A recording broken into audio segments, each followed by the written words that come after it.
Le risque géopolitique pour une entreprise comme Total, c'est la sécurité de nos équipes, la sûreté de nos équipes, parce que nous envoyons des équipes à travers le monde. Et la première priorité, c'est d'évaluer les situations à risque et bien évidemment de devoir prendre des décisions, comme nous avons dû le faire en 2015 au Yémen, où, compte tenu de la guerre civile, avoir évacué nos équipes. La deuxième dimension, c'est que les ressources naturelles, elles sont là où elles sont, c'est pas nous qui le décidons. Elles sont notamment dans des régions, le Moyen-Orient en particulier, qui détient 50% des ressources pétrolières, 40% des ressources gazières, dans des zones à risque géopolitiques. Et donc, nous devons y faire face. Et la meilleure réponse que nous y avons apportée, c'est d'avoir construit une entreprise de la taille de Total, une major pétrolière, qui est capable, en fait, de gérer de multiples risques dans un ensemble grand, qui fait qu'aucun d'entre eux ne met à risque la solidité de l'ensemble qui est Total. Ce que fait Total, c'est produire et apporter de l'énergie. Et l'accès à l'énergie, c'est vital pour les populations.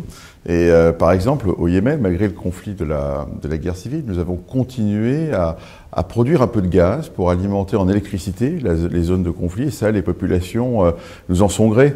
Dans le nord du Nigeria, malgré Boko Haram, on maintient les installations, le fonctionnement de nos stations-service. C'est aussi une façon de continuer à apporter de la stabilité. Puis plus important, bien évidemment, si je prends l'exemple du conflit entre l'Europe et la Russie, nous sommes un très gros investisseur en Russie. Nous avons maintenu notre projet géant de Yamal, près de 30 milliards de dollars.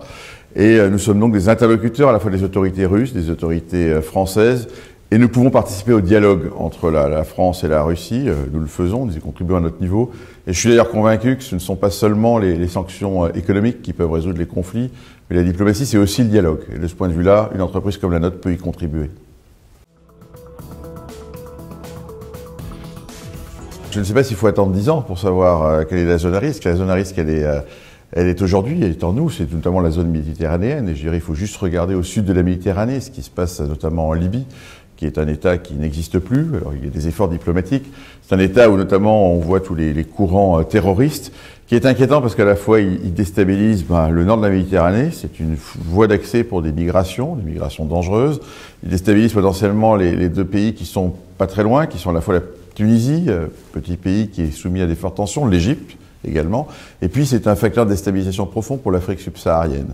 Et ça, c'est très inquiétant parce que le nord du Nigeria, les zones d'Afrique centrale pourraient être soumises aussi à ces courants terroristes. Donc je dirais que c'est ce mouvement terroriste d'origine islamiste qui est quand même aujourd'hui le facteur de risque géopolitique majeur sur la planète.